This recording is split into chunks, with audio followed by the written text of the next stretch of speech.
وبالرحيم دائم الإحسان فالحمد لله القديم الأول الآخر الباقي بلا تحول ثم الصلاة والسلام سرمدا على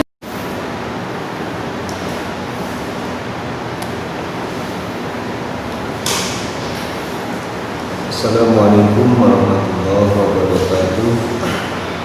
Alhamdulillah wassalatu wassalamu ala sayyidina wa maulana Rasulillah wa ala alihi wa sahbihi wa wala. Rasulullah sallallahu alaihi wasallam wa ala alihi wa sahbihi wa wala. Tsumma lillahi wa lillahi al-anbiya wal mursalin wa ila baina wa baina muslimin wa ahlul kitab wa man a'lamana wa tasmi'u al-Qur'an malikul mulk billahi ta'ala al-Fatihah.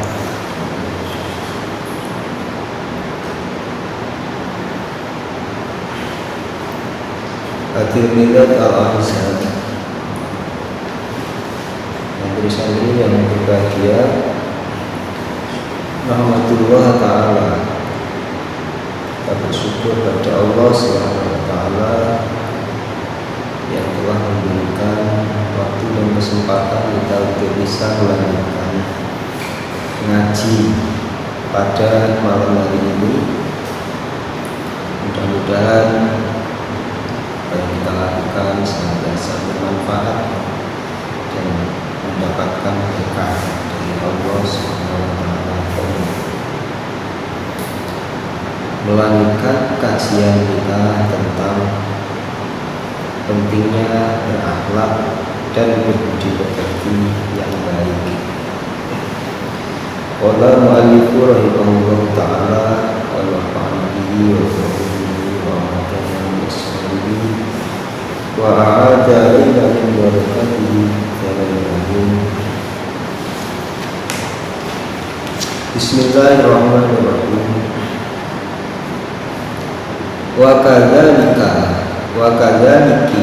al-ulum wal ma'arif la tanfa'u ma'a su'il akhlaqi. Wa kadzaliki lan iku kaya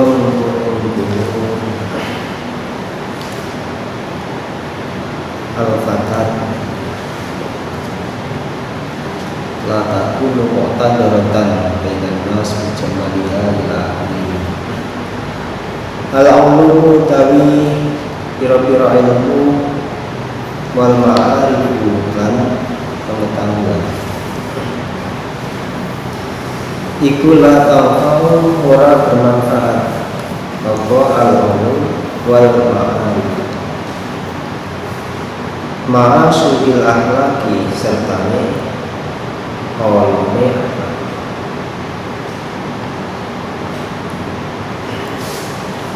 wa fil hadis lan kasebut ing dalam hadis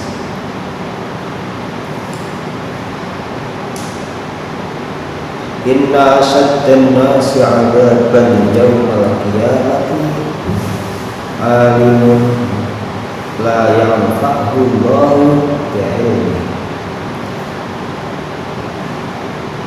Inna asyaddan nasi setuhune luwih banget menungso apane adaban siksane sesungguhnya lebih pedih-pedihnya manusia apane adaban siksane yaumal qiyamah yang dalem besok dina kiamat. Iku alimun wong kang berilmu la yanfa kang ora lam yanfa kang ora mari manfaat atau kang ora mari manfaat ku ing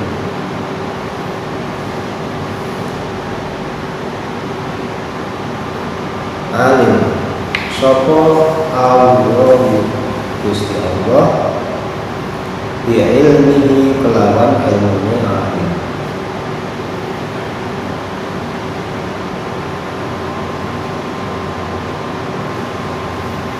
Nah, santri-santri ini dipahami betul-betul. Ini menjadi sebuah warning ataupun peringatan keras bagi kita santri-santri yang belajar tiap hari, tiap malam kita belajar menggali ilmu pengetahuan. Kita diingatkan oleh Rasulullah SAW,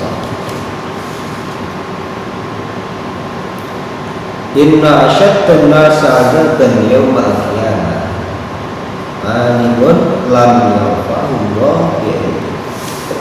Orang yang siksanya nanti paling berat di akhirat itu orang alim, orang yang berilmu banyak, berpengetahuan banyak, tetapi pengetahuan dan ilmunya itu tidak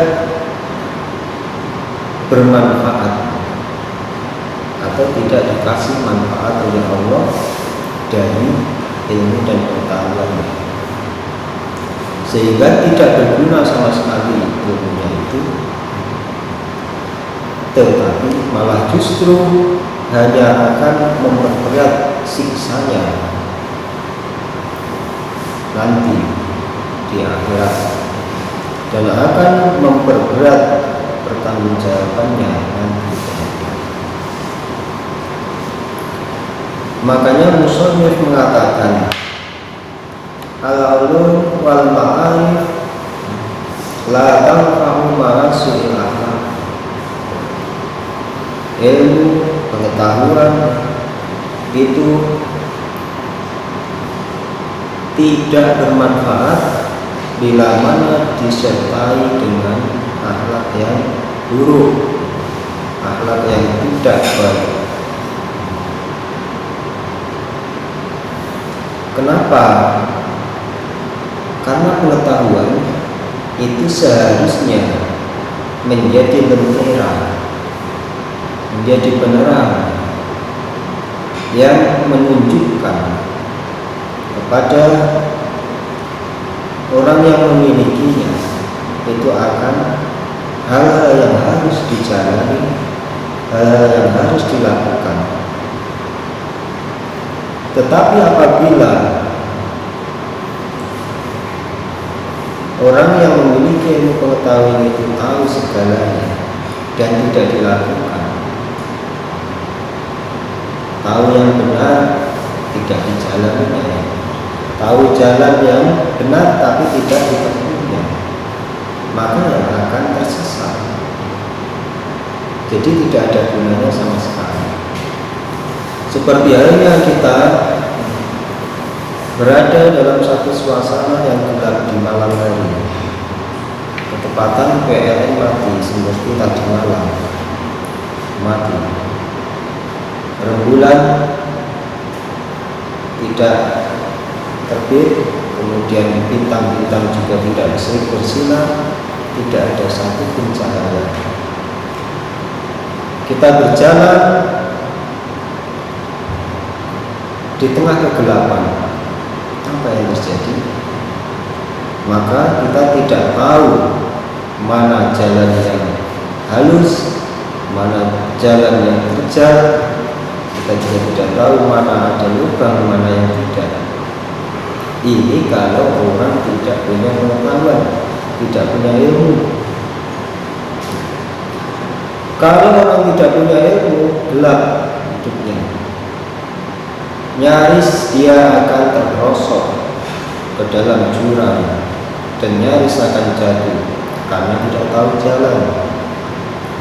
Ini orang yang tidak berilmu wajar karena gelap. Tetapi lebih parah lagi orang yang berilmu pengetahuan, tahu ada lubang, tahu ada jalan terjal, dan juga tahu ada jalan yang halus. Seharusnya ia menempuh dan melalui jalan yang halus, tetapi dia sengaja tidak melaluinya, malah memilih jalan yang terjal. Sudah tahu ada lubang, malah dia masuk ke dalamnya. Nah, maka ini namanya pengetahuannya itu tidak bermanfaat. Nah, jalannya sudah terang, lampunya hidup. Dia tahu jalan yang baik dan yang buruk, tapi tidak memilih jalan yang baik. Maka inilah orang yang dikatakan pengetahuannya, ilmunya itu tidak berguna untuk dirinya, tetapi justru hanya akan menghantarkan dia pada penderitaan. Ini ilmu yang tidak bermanfaat. Ilmu yang bermanfaat itu adalah ilmu yang selalu dihiasi dengan akhlak. Jadi perbuatan, perilaku itu mencerminkan ilmu. Seperti halnya kita belajar di pesantren ini tidak hanya ditekankan untuk tahu, untuk berilmu, tetapi juga ditekankan untuk berakhlak, untuk menselaraskan perilaku dengan ilmu yang sudah kita dapatkan selama ini. Sebagai contoh ringan, seperti sudah saya sering sampaikan, misalnya saat ngaji seperti ini, Pak Guru ngajarin kepada kita, misalnya bab gosok, bab urusi, utawi kubah kami jelasake gosok, alus utawi gosok itu haram. Jadi anak-anak, gosok itu hukumnya haram. Sudah paham? Semuanya jawab sudah. Semuanya tahu, semua santri tahu. Sehingga ketika ujian akhir ditanya, apa hukumnya gosok? A. Haram. B. Sunnah. C. Mubah. Semua siswa jawab A. Haram. Maka dapat nilai 100. Kemudian akhir semester pembagian rapor diumumkan, misalnya Zaid atau Fatimah diumumkan sebagai juara pertama karena nilainya 100. Ketika kalian misalnya memiliki nilai 100 karena tahu, karena ngerti, apakah pengetahuan dan pengertian itu bermanfaat? Nanti dulu. Belum tentu bermanfaat, belum tentu berfaedah kalau itu hanya sebatas dalam pengetahuan. Pengetahuan itu hanya di awal-awal. Jadi ilmu itu setelah masuk melalui panca indera, kita hadir di majelis taklim atau di kelas, kita mendengarkan penjelasan dari guru kita, masuk ke telinga, kemudian bersarang di kepala, di otak. Ilmu, pengetahuan atau berita yang bersarang di otak, di kepala kita, dalam pikiran kita, itu namanya ilmu pengetahuan. Jadi kalau hanya masih bersarang di otak, sebatas masih bisa mengingat, bisa mengulang, bisa menjelaskan kembali, itu masih ilmu di akal. Maka tugas kita setelah memasukkan ilmu di kepala, di pikiran, di otak, tugas kita adalah memasukkan ilmu itu ke dalam hati. Biar ilmu itu menjadi pemahaman dan membentuk kesadaran. Setelah ilmu masuk ke hati, maka hati itulah yang akan mengolah. Kemudian ilmu itu akan melahirkan menjadi hikmah, membentuk kesadaran diri sehingga terdorong, hati kita mendorong anggota badan kita untuk berperilaku seperti halnya informasi yang masuk dari panca indera masuk ke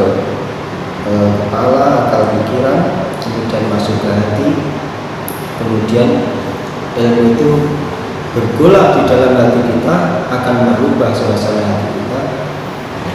Kemudian suasana hati kita itulah yang akan mendorong kita untuk berperilaku sesuai dengan itu.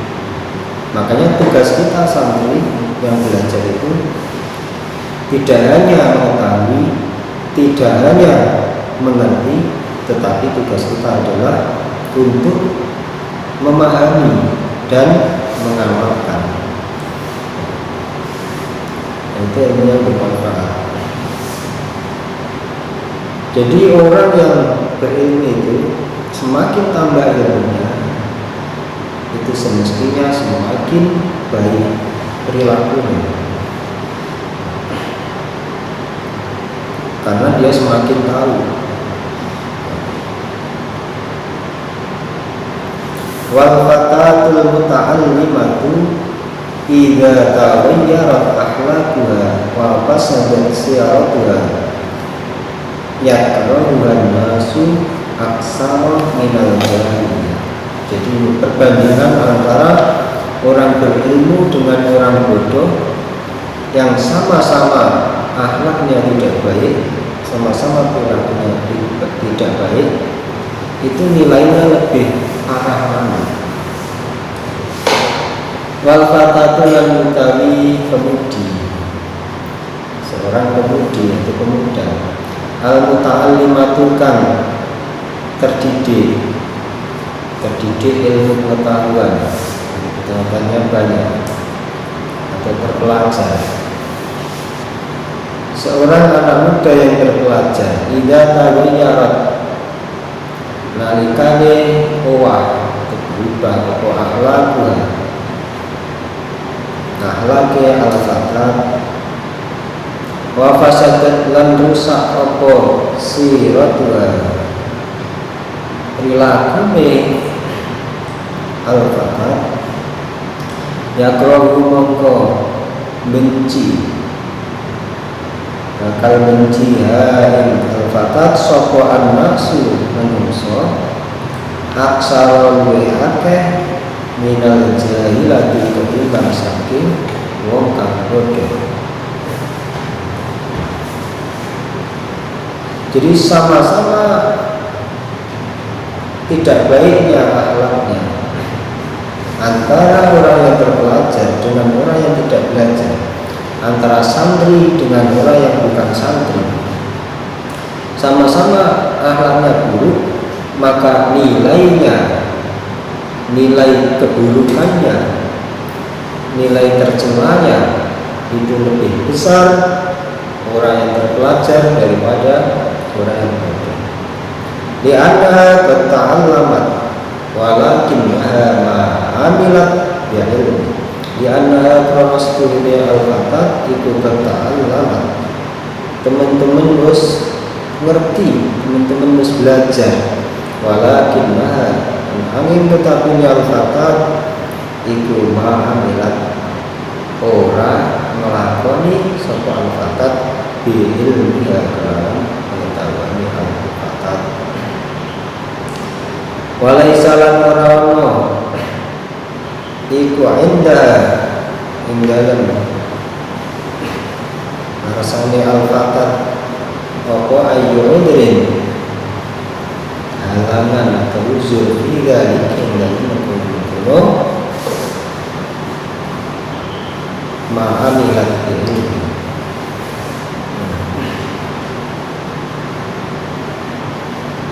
Jadi orang yang